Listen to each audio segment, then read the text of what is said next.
Meu nome é Charles, professor de manutenção e redes. Hoje a gente vai falar mais um pouquinho sobre redes. Hoje a gente vai especificar um pouquinho mais de equipamentos como hub, switch, pontes e como que isso funciona.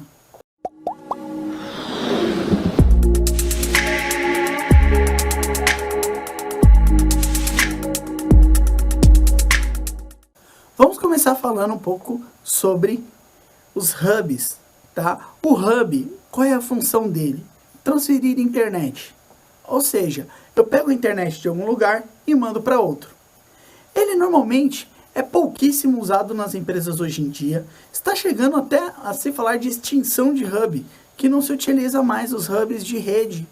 Por quê? Ele vem com 8 ou 16 portas, dependendo de como for, porém ele trabalha de forma muito diferenciada, porque ele pega a internet e transfere. Ele não tem um filtro, ele não tem muitas informações. Ele simplesmente tem a função de distribuir essa internet que recebe. Porém, essa internet não é recebida e transferida via Wi-Fi, ela só é transferida via rede. Então, somente via rede que ela é transferida. Já o nosso switch, que é um pouco diferente do normal. Por quê? Quando você recebe a informação no seu switch, ele tem um filtro. Ou seja, ele vai filtrar o que está sendo recebido. Se você estiver com algum problema de rede ou de internet, ele vai fazer com que aquilo trabalhe de uma forma mais acessível, mais rápida. Você vai receber a informação da internet, ele vai trabalhar para você, distribuir para você. Porém, se ele ver um cabo que não esteja sendo feito corretamente, crimpado, ou algum cabo com defeito ou queimado, ele vai simplesmente parar a transferência para que não danifique o seu computador. E ele vai ter esse filtro para que as informações não passem de forma incorreta para o seu computador. Ele não passa também Wi-Fi, ele só é somente via rede. E alguns switches são chamados de switches gerenciáveis, eles também podem gerar IP, assim como um roteador, como o próprio modem. Ele gera um IP próprio para que ele possa assim transferir sem prejudicar o que está sendo passado pelos roteadores ou modems. Roteador. Quando a gente fala de roteador, todo mundo vai lembrar do Wi-Fi. Normal. É o que mais a gente utiliza com relação ao roteador. Muitas pessoas têm um roteador na sua casa e configuram esse roteador para acesso ao Wi-Fi. Esse roteador que a gente utiliza nos dias a dias são também utilizados dentro da empresa, mas de uma forma diferenciada. Onde, quando você recebe essa informação da internet no roteador, você distribui isso para os demais acessos na sua empresa. Você pode muitas vezes dentro de um roteador delimitar quem vai acessar, como vai acessar, o tempo que vai acessar, ou até mesmo o que vai acessar. Você consegue delimitar tudo isso dentro do seu roteador. Muitas das vezes a empresa ela bloqueia para que outras pessoas que estão de fora não acessem as informações que estão lá dentro. Isso protege a empresa contra vazamento de dados e informações. Algumas empresas deixam esse acesso livre, como por exemplo shoppings, supermercados, que você pode até mesmo usar livremente o seu acesso, desde que assim você se cadastre no sistema deles, para que eles possam gerenciar essas informações. Tudo isso que é passado, essas informações, são bem gerenciadas e recebidas. O roteador, quando ele recebe a sua internet, ele pode estar passando o mesmo IP para as demais máquinas, ou simplesmente trocando essa numeração de IP, que é o que? A numeração de registro do seu sistema. Ele pode trocar isso para um sistema, para um IP mais acessível para você poder acessar. Normalmente as empresas utilizam senhas criptografadas dentro dos roteadores para que as pessoas não tenham acesso a essa rede. Então o que eles fazem? Eles bloqueiam os acessos, bloqueiam a rede para que assim, eles não tenham mais acesso às outras informações. Eles travam o sistema e deixam que lá fique preso para que não possa ter mais acesso. Isso tudo é normalmente acontecido quando você tem uma grande, vasta quantidade de informações a serem transferidas ou a serem lidas através do seu Wi-Fi. Outra coisa muito usada é o modem. Sem o modem você não consegue ter a sua internet. A internet é primordial.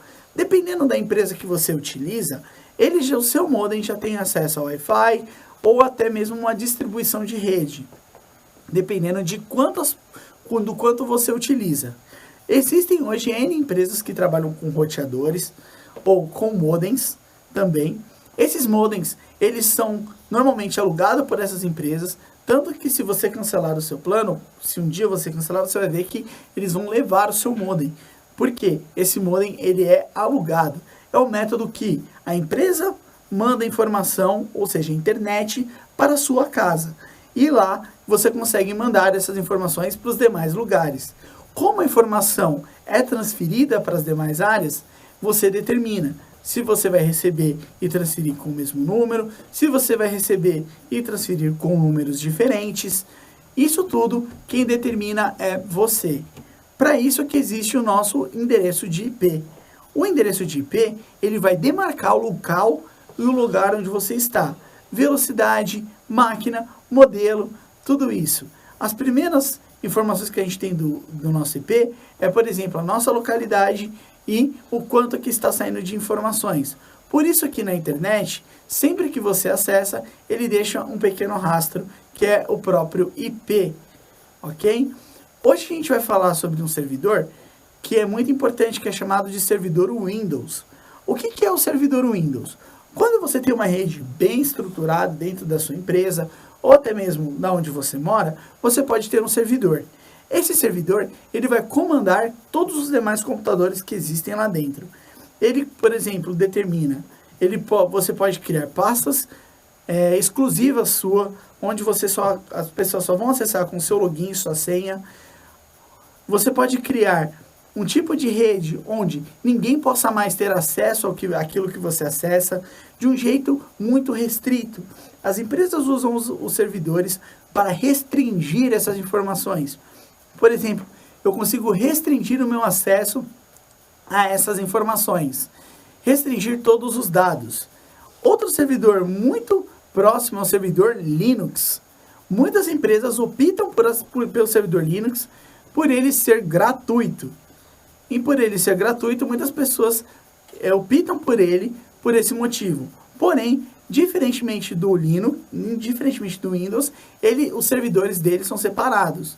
Por exemplo, no Windows, eu tenho o servidor FTP, HTTP e DNS, tudo em conjunto num único servidor.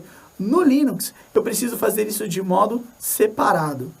Eu tenho um servidor DNS, um servidor FTP e vários tipos de servidores diferentes, gratuitos, porém de modos separados.